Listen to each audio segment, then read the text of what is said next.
శ్రీమన్నూపురశంఖచక్రతులసీమాలాధరం కేశవం భ్రాజత్కుండలకంకణం చ గదినం పీతాంబరాలంకృతం శ్రీవత్సాంకితవక్షసం మధురిపుం హస్తైశ్చతుర్భిర్యుతం శుభ్రాజత్కనకాంగదం మురరిపుం సచ్చిత్సుఖం భావయే. పాథస్సంయుతమేఘసన్నిభతనుః ప్రజ్యోతనస్యాత్మజః నృణాం పుణ్యకృతాం శుభావహ పపుః పాపీయసాందుఃఖకృతు శ్రీమాన్ దక్షిణదిక్పతిర్మహిషగో భూషాంబరాలంకృతః జేయస్సంయమనీపతిః పితృగణస్వామీయమోదండభృతు కిరీటోజ్వలం వస్త్రభూషాభిరామం విచిత్రాసనాసీనమిందుప్రభాస్యం నృణాం పాపపుణ్యాని పత్రే లిఖంతం భజే చిత్రగుప్తం సఖాయో యమస్య.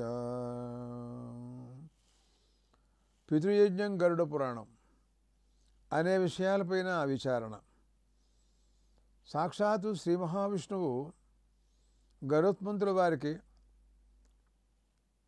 మానవలోకం నుంచి దేహాన్ని పరిత్యజించి వెళ్ళినటువంటి జీవరాశి వాళ్ళ యొక్క స్థితిగతులు సుఖదుఖాదులు వాళ్ళకి తగినటువంటి స్థాన విశేషాలు వాటిని అన్నిటినీ కూడా పరమాత్మ బోధిస్తున్నారు.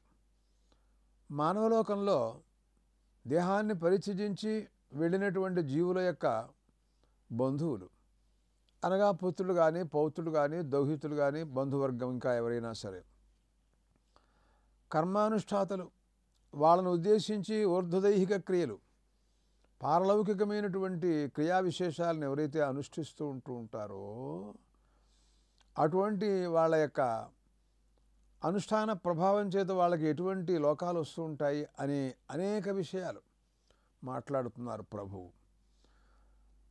ప్రధానంగా మానవలోకంలో మనుష్య జన్మ చాలా గొప్పది అని శాస్త్రాలని కూడాను, ఇక్కడ జన్మించడమే చాలా గొప్ప విషయమని, జంతువునం నరజన్మ దుర్లభం అతఃపుంస్తం తతో విప్రత అంటూ శంకర భగవత్పాదులు వారి వివేక చూడామణి గ్రంథ ప్రారంభంలో అన్నారు. కానీ ఈ దేహం అశాశ్వతం. కృష్ణ పరమాత్మ భగవద్గీతలో మాట్లాడుతూ కూడాను జాతస్య హి ధ్రువో మృత్యుర్ధ్రువం జన్మమృతస్య చ అన్నారు. అనిత్యమైన దాంట్లోంచి నిత్యమైన దాన్ని మనం సంపాదించుకోవడం ఇది వ్యవస్థ. ఇప్పుడు మన దగ్గర ఉన్న సరుకు మంచిది కాదు. అదే ఒక చోట కాశీఖండంలో మాట్లాడుతూ కాశీక్షేత్రంలో శంకరుని గురించినటువంటి విచారణ చేస్తే ప్రసంగంలో, ఏమయ్యా మీరందరూ పిచ్చివాళ్లాగా ఉన్నారయ్యా, నా మాటలు మీరు వినిపించుకోరేంటయ్యా అని ఒక ఆయన ఓ శ్లోకంలో ప్రసంగం ప్రారంభించాడు. ఏమిటో తెలుసా, ప్రపంచకంలో మన మహానగరాలలో అన్ని చోట్ల కూడాను పాత వస్తువులు కొని కొత్త వస్తువులు ఇస్తాము అని బయటకు ఒక బండి మొదలైనవన్నీ ప్రచారంలోకి వస్తుంటాయి. మన దగ్గర ఉన్నటువంటి పాత వస్తువులు ఇచ్చేస్తే వాళ్ళు కొత్త వస్తువులు ఇస్తారు. అది ఎవరైనా చేస్తారు. ఎందుకంటే ఈ పాత వస్తువులు కొంపనిండా పెట్టుకుని ఏం చేసుకుంటారు, చోటు లేక వస్తుంటే. అందుకోసం ఇవి ఇచ్చేసేసి వినిమయం కొత్త వస్తువు తీసుకుంటారు. అట్లా మేము కూడా మీ పాత దేహం, తుక్కు దేహం 70 ఏళ్ళు 80 ఏళ్ళు 90 ఏళ్ళు వాడుకున్నాడండి, చిన్నప్పటి నుంచి వాడుకున్నాడు ఈ దేహాన్ని. ముసలిదైపోయింది, కళ్ళు కనపడవు, కాళ్ళు ఆడవు, చేతులు ఆడవు. అటువంటిప్పుడు ఈ శరీరాన్ని మేము తీసేసుకుని కొత్త శరీరం ఇస్తామయ్యా, కాశీకి రెండయ్యా, కాశీలో ఉండండి అయ్యా, మీ పాత దేహాన్ని మేము అమ్మేస్తామయ్యా, పాత బట్టలు తీసుకుంటామో, పాత బట్టలు తీసుకుంటామో అని అంటుంటారే. అల్లా అన్నాడు ఒక శ్లోకంలో. అయినా మీరు వినిపించుకోరేంటయ్యా మా మాటలు. మనం ఏం చేస్తామండి. ఆ సందర్భంలో మాట్లాడుతూ పరమాత్మ అన్నారు, ముఖం దృష్ట్వా పుత్రస్య ముచ్యతే పైతృకాతృణాత్ పౌత్రస్య దర్శనాత్ జంతువు ముచ్యతే రుణత్రయాత్ అన్నారు. ఏమో ఈ గరుడా, పుత్రముఖం చూడంగానే సంతానం కలిగింది, పుత్రుడు కలిగాడు, అనగానే వాడు పితృరుణం నుండి విముక్తుడవుతాడు. ఏషవా అనురుణో యః పుత్రీ యజ్వా బ్రహ్మచారి వాసి అని ఉందండి. ఏషవా అనురుణ, వీడు రుణత్రయ విముక్తుడు. యః పుత్రి, ఎవడైతే పుత్రవంతుడవుతాడో అలాంటి వాడికి పితృ తాలూకు రుణం ఏదైతే ఉంటుందో అది పోతుంది. పౌత్రస్య దర్శనాద్యంతుర్ముచ్యతే చ రుణత్రయాతు, పౌత్రుడు కలిగాడు వాడిని కూడా చూశాడనుకోండి రుణత్రయాల నుండి కూడా విముక్తుడవుతాడయ్యా. ఋషి రుణం, పితృరుణం, దేవతారుణం అన్నీ పోతాయి ఎందుకు వచ్చిన మాటలు. అది చాలా గొప్ప విషయం. లోకానంచం దివహ ప్రాప్తి పుత్రపౌత్ర ప్రపౌత్రకై, పుత్రుడు పౌత్రుడు ప్రపౌత్రుడు. అబ్బా, ఈ పరంపర కలిగినటువంటి వాళ్ళు ఉన్నారే ఎంతో అదృష్టవంతులయ్యా వాళ్ళు. వాళ్ళకు దివహ లోక అనంత్యం, స్వర్గాది లోకాలన్నీ కూడా వాడు కరతలామలకవనుకో, అలాంటి గొప్ప విషయం అయ్యా. కలిశా కలికల్మషముక్త పూజిత సిద్ధసంఘై, పుత్ర పౌత్ర ప్రపౌత్రాది సంపద కలిగినటువంటి మహానుభావుడు. అటువంటి వాడికి కలికల్మష ముక్తుడండి వాడు. కలియుగంలో ఉండే కల్మషాలు, పాపాలు, మహాభయంకరమైన పాపాలు, వాట్ల నుండి విముక్తుడవుతాడు. సిద్ధులు, చారుణులు మొదలైనటువంటి అప్సర స్త్రీలు మొదలైన వాళ్ళందరూ వీడిని స్వర్గలోకంలోకి వెడితే వాడు అక్కడ ఉంటాడు. చుట్టూరా వాళ్ళందరూ వీడికి సేవ చేస్తుంటారు. వింజామరులు వీచేవాళ్ళు, స్వస్తివాచనాలు చెప్పేవాళ్ళు, ఘనస్వస్తి చెప్పేవాళ్ళు, ఇలాంటి వాళ్ళంతా అక్కడ ఉంటారు. పితృశతమపి బంధువును, ఒక్కడు చాలయ్యా కులంలో. వాడి వంశం అంతా కూడాను ఆసప్తమం కులం ఉన్నారండి. ఒకటే మాట ఒక చోట మాట్లాడారు. ఆ ఒక ఉపాసకుడు అండి వాడు, ప్రణవోపాసకుడు. ఇలా ఉపాసనా ప్రకరణం ఉంది. చాందోగ్యం అంతా ఆ ఉపాసనలే మాట్లాడుతుంది. అలాగా బృహదారణ్యకం కూడా అలాగే చెబుతుంది. వాడు కనుక ఆ వంశంలో ఆ ఉపాసకుడు పుట్టినట్టయితే వాడికి అటు 7 తరాలన్నీ కూడాను కృతార్థులవుతారు. నరకంలో ఉండరు, వాళ్ళు వచ్చేస్తారు.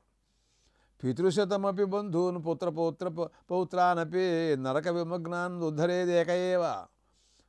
100 మంది వాళ్ళ వంశస్థులు అందరినీ కూడాను ఉద్ధరిస్తాడు. ఒక్క పురుషుడు మహాత్ముడు ఒక్కడు పుడితే చాలు కులంలో. ఎందుకు పనికిరాని సరుకు ఉపయోగించేటటువంటి మహాత్ముడు.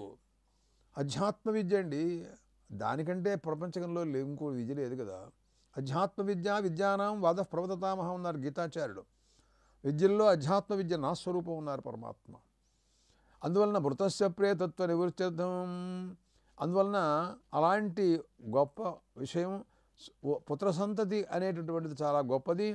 దానికోసం ఎవరైతే నిరంతరం అదే ఆలోచనలో ఆ వివాహ నిబంధన ప్రకారంగా వాడు సంతానాన్ని పొందుతారో అలాంటి వారు కృతార్థులవుతారు అని పరమాత్మ చెప్పారు. తర్వాత మాట్లాడుతూ ఏమో గరుడా, దానమయ్యా. మానవలోకంలో గొప్ప విషయం ఏంటంటే దానం. దాని గురించి ప్రేతత్వ విముక్తి అయ్యా. వాళ్ళ వంశస్థులు ఎవరైనా ప్రేతలుగా ఉండిపోయినట్లయితే, ఇక్కడ తన కుమారుడు కానీ తన బంధువులు కానీ ఎవరైనా దానాలు చేసినట్లయితే వాళ్ళకి ఆ నరకలోకంలో ఉండటం కానీ ప్రేతగా ఉండిపోవటం కానీ ఉండదు. ఇంకా విముక్తులవుతారు. నాయన అనేక దానాలయ్యా, ఒకటి కాదు రెండు కాదు, అనేక దానాలు ఉన్నాయి. నీ కొన్ని దృష్టాంతంగా కొన్ని చెబుతాను వినవయ్యా అని పరమాత్మ గరుత్మంతులు వారితో అంటున్నారు. మిశ్రితంలో తామ్రం తథైవ జన్మజాయతే గారుడే. ఎవరైతే లోహం, తామ్రం, శేషం, రజతం, స్వర్ణం, అరే ఇలాంటి వాటిలన్నింటి దానం చేస్తారండి మహానుభావులు. చెయ్యాలి. అటువంటివన్నీ కూడా దుఃఖ నివృత్తికి సాధనాలన్నమాట. మానవుడు దుఃఖం అనుభవించడం ఈ పైన తిలదానం ఉంది, చెప్పక్కర్లేదు అసలు. చాలా గొప్పది కదా అది. తిలా శ్వేతా స్థిలా కృష్ణ స్థిలా గోమూత్ర సన్నిభా తే మే దేహాత్తు పాపాను శరీర కృతాని చ. గరుడా, తిలలంటే ఏమిటో నీకు తెలుసా అని అడిగాడు. ప్రభు తమరు చెప్పండి వింటానన్నాడు. అంటే అన్నారు, నల్లగా ఉంటాయి, తెల్లగా ఉంటాయి, కొంచెం గోమూత్రం రంగులో కూడా ఉంటాయి. 3 రకాలుగా ఉంటాయి తిలలు. అవన్నీ నా దేహంలోంచి పుట్టాయ్యా, నీకు తెలుసా విషయం? తర్పణే అవి కనుక దానం చేసినట్లయితే వాడు శారీరకంగా చేసిన సమస్త పాపాలను పోగొట్టుకుంటాడు దాని ద్వారా. తర్పణం చేశాడనుకోండి, తెల తర్పణం, దానం, హోమం, అక్షయ్య ఫలం వస్తుందయ్యా, కాస్త కూస్త కాదు. అందువలన అలాగే దర్భలను గురించినటువంటి విషయం చెబుతాను నీకు నేను. ఎందుకంటే శ్రాద్ధంలో దర్భలు, తెలలు అసలు ముఖ్యాతి ముఖ్యమైనవి అవే కదా. భోజనం, బ్రాహ్మణులు, అగ్ని, అరే ఇవే. తర్పణే తర్వాత దర్భోత్పత్తి విషయాన్ని గురించి మాట్లాడుతూ ఆయన అన్నారు, దర్భం దర్భా మల్లోపసంభూతా, ఆయన యొక్క రోమాల్లోంచి పుట్టాయిట.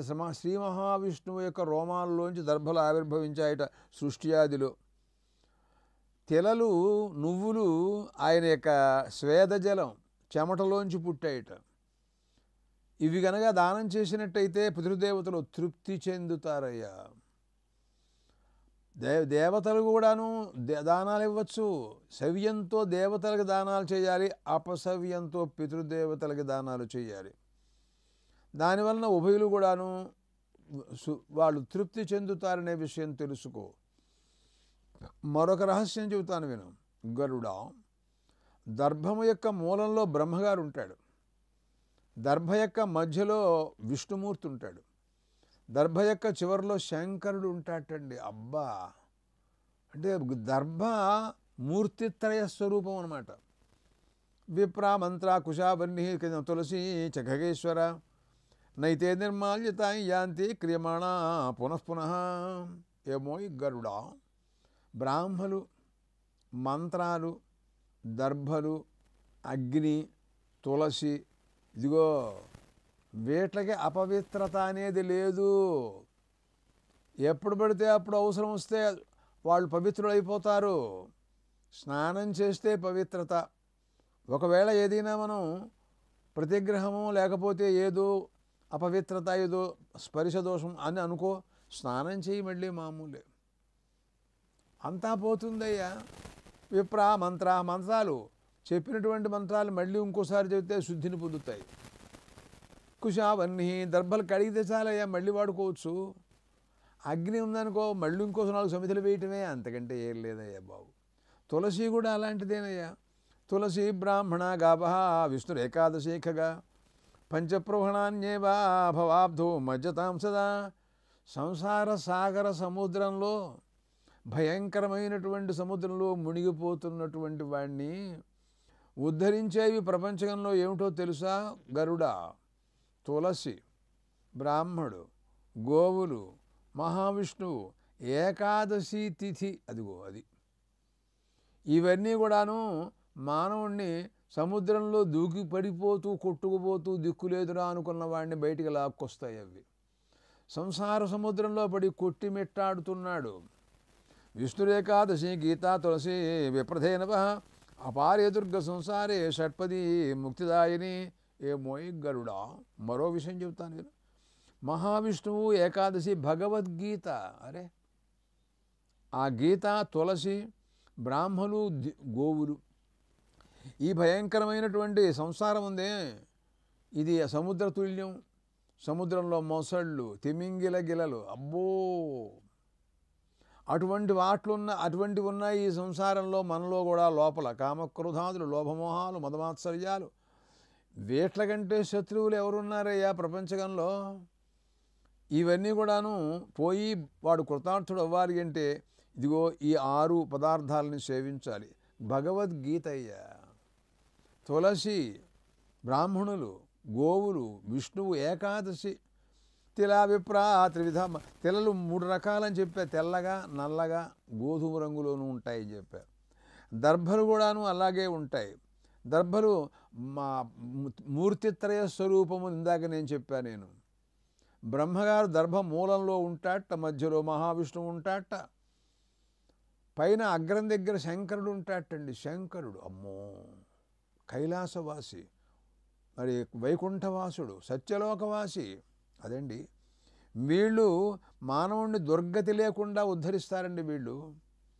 మృత్యుకాలే క్షిపేద్దర్భాన్నాతురస్య కరద్వయే. మృత్యుకాలంలో ప్రేత చేతిలో దర్భలు పెడితే చాలు, యమభటులు వెళ్ళిపోతారు. వాళ్ళకి భయం. మన లోకంలో కొంతమందికి చూసారా ఇళ్లలో తిలలుంటే భయం, కొంతమందికి ఏమిటో మరి పిచ్చి. దర్భలుంటే భయం ఉండోయ్ కొంతమందికి, బూచిలా ఏమిటో భయపడతారు. అదేమిటో మనకు తెలియదయ్యా. తోయేహి జలయ దర్భై శవం ప్రోక్షేతం. ఆ శవాన్ని దర్భల నీళ్ళతో కనుక ప్రోక్షణ చేసినట్టయితే వాడికి యమభటులు రారు. దర్భేషు క్షిప్యతే యోసో దర్భేస్తు పరివేష్టిత విష్ణులోకం స్వయా యాతి మంత్రహీనోపి మానవ.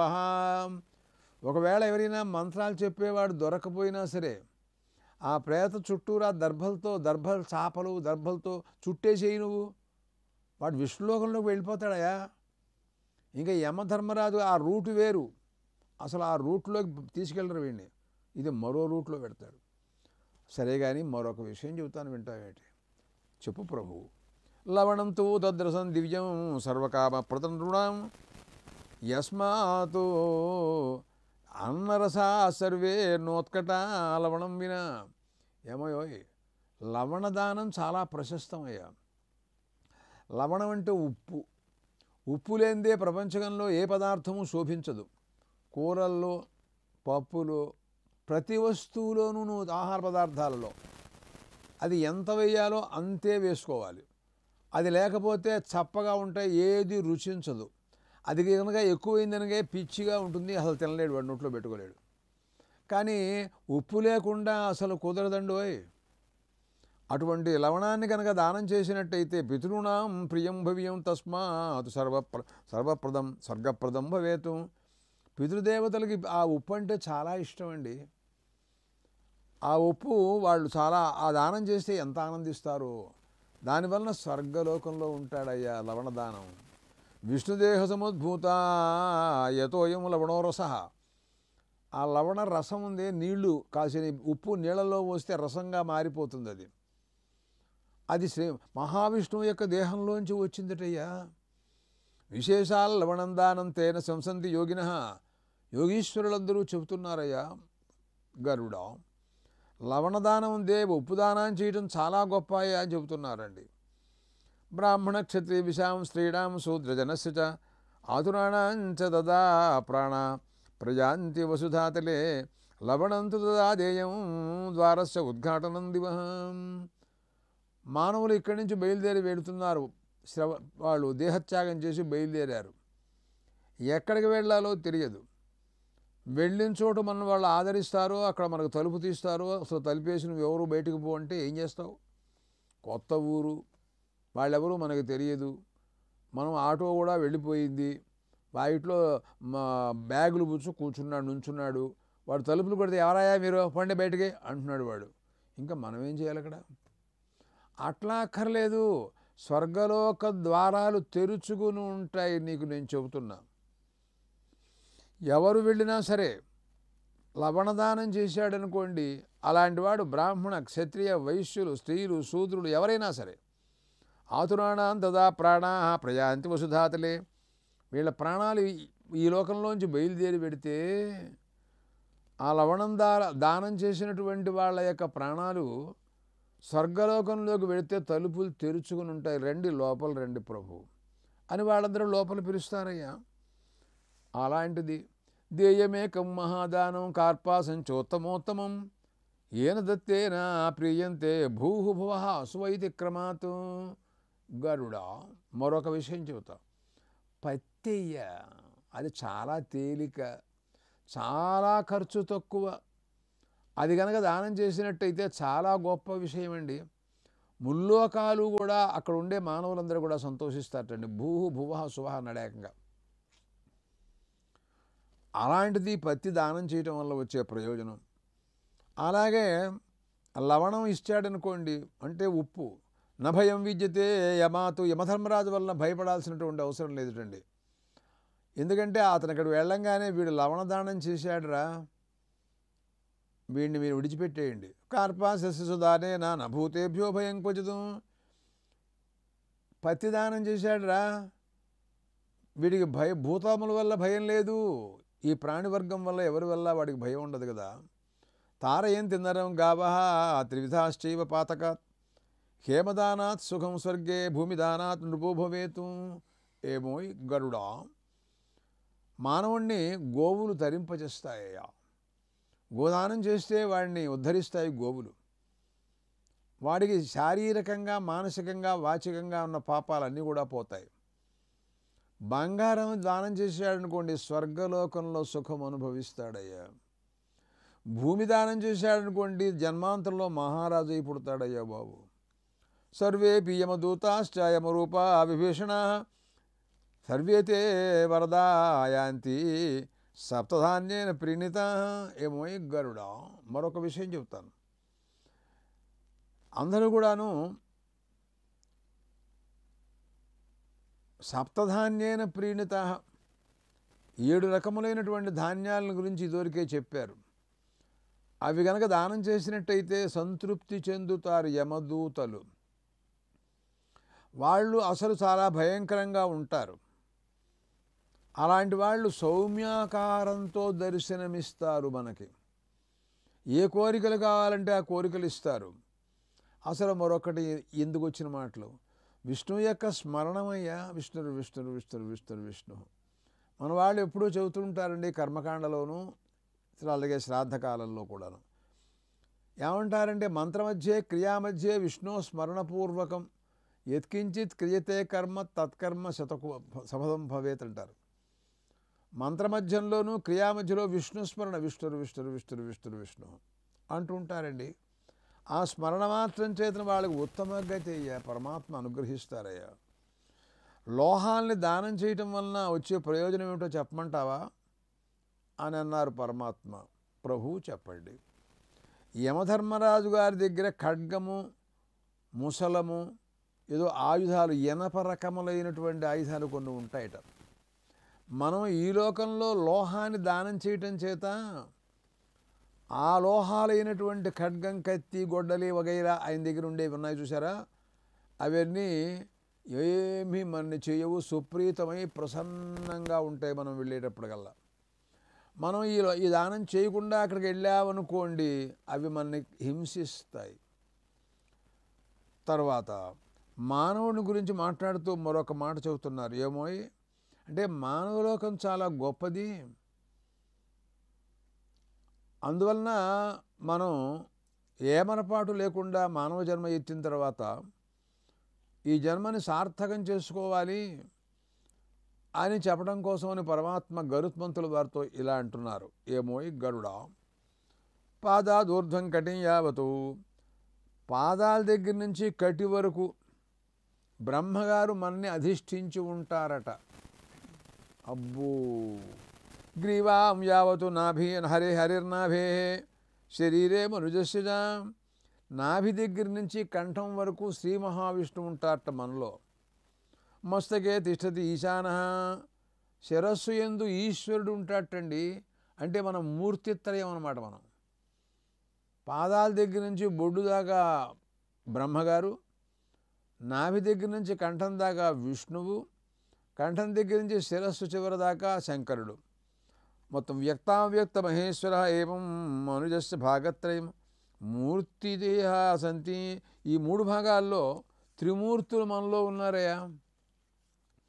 మత్స్యంకూర్మం వరాహం నరసింహం చ వామనం రామం చ కృష్ణం చ బౌద్ధం చ సకల్కినం ఏతాని దశనామాని స్మర్తవ్యాని సదాబుధై. అయినా దశావతారాలు. శ్రీ మహావిష్ణువు ఎత్తినటువంటి మత్స్యావతారం, కూర్మావతారం, వరాహావతారం, నృసింహావతారం, వామనావతారం, పరశురాముడు, శ్రీరామచంద్రుడు, కృష్ణ పరమాత్మ, బుద్ధుడు, కలిపురుషుడు. ఈ రకంగా అవతారముల యొక్క 10 అవతారాలు, దశావతారాలు పేర్లన్నా నేర్చుకోవయ్యా, వాట్లనన్నా ఉచ్చరించవయ్యా. అష్టాక్షరం తథా మంత్రం జపేద్వా ద్వాదశాక్షరం పూజయేతు శుక్లపుష్పైశ్చ నైవేద్యై ఘృతపాచితై. ఏమోయోయ్, కనీసం అష్టాక్షర మంత్రం అన్నా చెప్పలేవా శ్రీ మహావిష్ణువుది? అలాగే నారాయణ మంత్రం అయ్యా, అష్టాక్షర మంత్రం, ద్వాదశాక్షర మంత్రం నమో నారాయణాయ అనవయ్యా నూటమిటే. ఆ జిహ్వ ఏమైపోయింది తెలియలే. తర్వాత నేతితో వండినటువంటి గారెలు, బూర్లు వగైరా పిండి వంటలయ్యా నేతితో వండవయ్యా. ఎందుకయ్యా ఈ నూనెతో వండుతావేమిటి? ఆయనకి ఆరోగ్యం సరిగ్గా లేదయ్యా. మహావిష్ణువు కూడా తేడా చేస్తుంది. అవి తింటే మనం తేడా పడతాం. కాబట్టి నేతితో వండితే మంచిదయ్యా. అందువలన ఆ రకంగా నైవేద్యం పరమాత్మకి మనం నైవేద్యం పెట్టమన్నాడు. అలా పెట్టినట్టయితే నువ్వు సుప్రసన్నుడవుతాను. శ్రీ మహావిష్ణువు స్వయంగా చెబుతున్నాడయ్యా. తల్లి తండ్రి ఆయన విష్ణువు, ఆయనే నా తండ్రి విష్ణువు, మా అమ్మ విష్ణువు, మా బంధువులందరూ విష్ణువులే. ఆ విష్ణువుని ఎత్ర పశ్యన్ నపశ్యామి తేన భాసేన కిమ్మమ. అసలు ఎక్కడ పెడితే అక్కడల్లా నాకు విష్ణుమూర్తి సన్నిహితంగా ఉంటాడయ్యా. జిరే విష్ణు స్థలే విష్ణు, విష్ణు పర్వతమస్తకే. మహావిష్ణువు శిఖరం మీద వెంకటేశ్వర స్వామి అయ్యా పర్వత శిఖరం మీద ఉంటాడు. నీకు చాలా చోట్ల మరి ఈ నృసింహావతారాలని కూడా అన్ని కొండల మీదే మన ప్రాంతాలలో. అంటే అక్కడ హాయిగా ఉంటుంది, గాలి బాగా వస్తుంది, పవిత్రంగా ఉంటుంది. ఈ భూలోకంలో అయితే గోలలన్నీ డప్పులు గోలలు ఎక్కువ ఉంటాయి మనకి. అలాంటివి ఏముండవు. అందుకని పరమాత్మ అక్కడ ఉంటారు. జ్వాలామాలాకులే విష్ణు సర్వం విష్ణుమయం జగతు. అక్కడ అసలు అగ్నిదేవుడు, అదంతా విష్ణు స్వరూపమే. సర్వం విష్ణుమయం జగత్ అన్నారు. ఈ ప్రపంచంలో విష్ణువు లేని చోటే లేదయ్యా బాబు. కాబట్టి అటువంటి పరమాత్మ స్వయంగా నన్ను స్మరించండి, మీరు ఉద్ధరింపబడతారు అని ఈ రకంగా గరుత్మంతుల వారి ద్వారా మనకి ఎంతో దివ్యోపదేశాలు చేస్తున్నారు. గరుడ పురాణంలో శ్రీ మహావిష్ణువు చెప్పిన మాటలు మనం వింటున్నాం. ఇంకా కొన్ని విశేషాలు మాట్లాడతారు వారు. మనం విందాం రాబోయేటటువంటి ఎపిసోడ్లో. స్వస్తి.